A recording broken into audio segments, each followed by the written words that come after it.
मुफ्ती साजिद मिफ्ताही के बयानात के लिए मुफ्ती साजिद ऑफिशियल को सब्सक्राइब करें। और वांजाया का ताजदारी मदीना इमामुल अंबिया सल्लल्लाहु अलैहि वसल्लम ने उम्मत को कैसा सबक दिया। हज़रत जी ने किताब में वाक़या लिखा है, अल्लाह के नबी एक रात जा रहे थे, रोने की आवाज आ रही, घर से रोने की आवाज आ रही।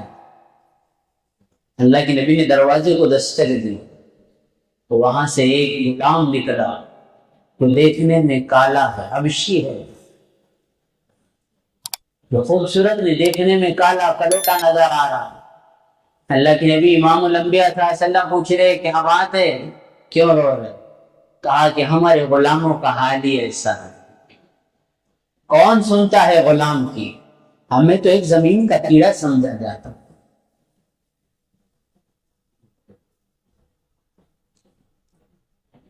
तो कहा कि मेरा मालिक दिन भर मेरे से काम लेता है, मैं सोचता हूँ आप थक गया, रात में आराम कर लूं, तो मेरा मालिक क्या करता है, फिर मुझे गंदम ला के दे देता है, फिर मुझे अनाज ला कर दे देता है, कहता है कि ये जब तक खत्म ना हो चाहे तेरी पूरी रात गुजर जाए काम कर।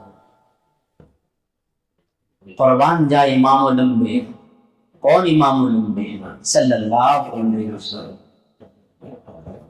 जिसके जिक्र के बगैर, जिसके नाम के बगैर नमाज भी मुकम्मल नहीं है। सल्लल्लाहु। अगर कोई अल्लाह पर ईमान लाए, वो आका पर ईमान लाए, वो ईमान ही नहीं, ईमान ही नहीं। जिसके जिक्र के बगैर इस्लाम की चीजें अधूरी हैं, वो इमामुल अंबिया, जिसको कुरान ने कहा वद्दुहा वल्लैलि इज़ा सजा। गाल का जिक्र आया तो कुरान ने कहा वद्दुहा का, वल्लैल जुल्फों का जिक्र आया। वो इमामुल अंबिया कह रहे कि आप थोड़ी देर आराम कर लेना, कुर्बान जाए उस इमामुल अंबिया। कहा कि चच्ची को मैं मानूं, इसे भी पता नहीं कौन है। इमामुल अंबिया सल्लल्लाहु अलैहि वसल्लम चक्की घुमा रहा है, वो सो गया, नींद लगी, गहरी नींद लगी, थका। इमामुल अंबिया चले गए, दूसरे दिन आए, इसी तरह का मामला, तीसरे दिन आए, चक्की पीस रहे। तो गुलाम ने कहा कि आप कौन हैं?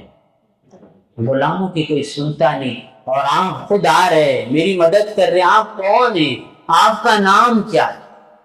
उस इमामुल अंबिया सल्लल्लाहु अलैहि वसल्लम, हम सब के आका ने क्या फरमाया?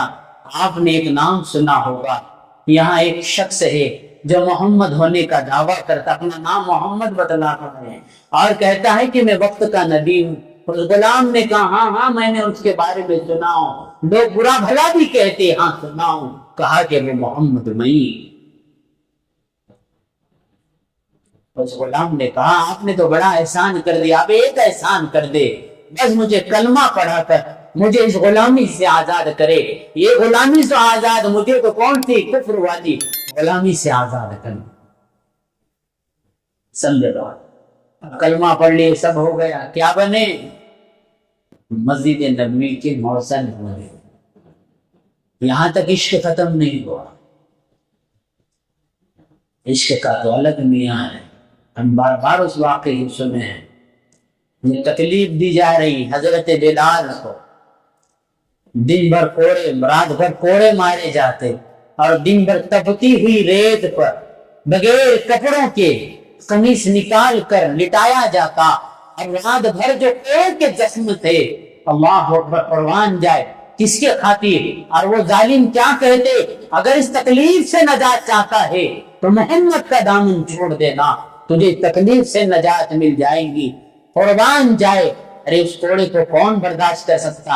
मैं तो बर्दाश्त नहीं कर सकते, लेकिन जब इश्क जब दिलों में घर जाता है तो मोहब्बत में तकलीफें बर्दाश्त। समझे बात? किसी लड़के को किसी लड़की से मोहब्बत हो जाए तो बस गली के चक्कर लगाएगा, जिस्म को फिर गम में क्या कर देगा, नाम भी लिखेगा, क्या क्या कर देगा। समझ में आया? जरा धोखा दे दिए तो खाना भी नहीं खाया जाता। क्यों? मोहब्बत दिलों में गड़ गई है। سمجھے؟ تو حضرت بلال کے دل میں کون سی محبت تھی آقا امام الانبیاء صلی اللہ علیہ وسلم کی. کہتے دشمن چھوڑ دے محمد کا دامن چھوڑ دے, کر دے اس اللہ کا انکار کر دے, تو کہتے اللہ احد, کیا کہتے احد احد, اللہ ایک ہے, یہ جان دینے کی چیز ہے لیکن ایمان دینے کی چیز نہیں ہے. جان لینا ہے جان لے لو لیکن محمد کا دامن نہیں چھوڑ سکتے. تو وہ اخلاق کردار تھا. اسلام سے بھی مصرف ہوئے اور ایسے بنے. اللہ میرے آقا امام الانبیاء صلی اللہ علیہ وسلم نے فرمایا سارے لوگ قبروں سے اٹھائے جائیں گے. حالانکہ بلال کی قبر وہاں نہیں ہے, وہاں تو 2 ہی قبریں ہیں, ابو بکر عمر, اور اللہ کے نبی کی 30ویں قبر.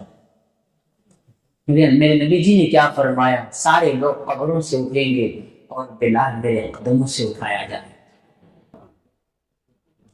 یہ ہوتا ہے عشق کا میام.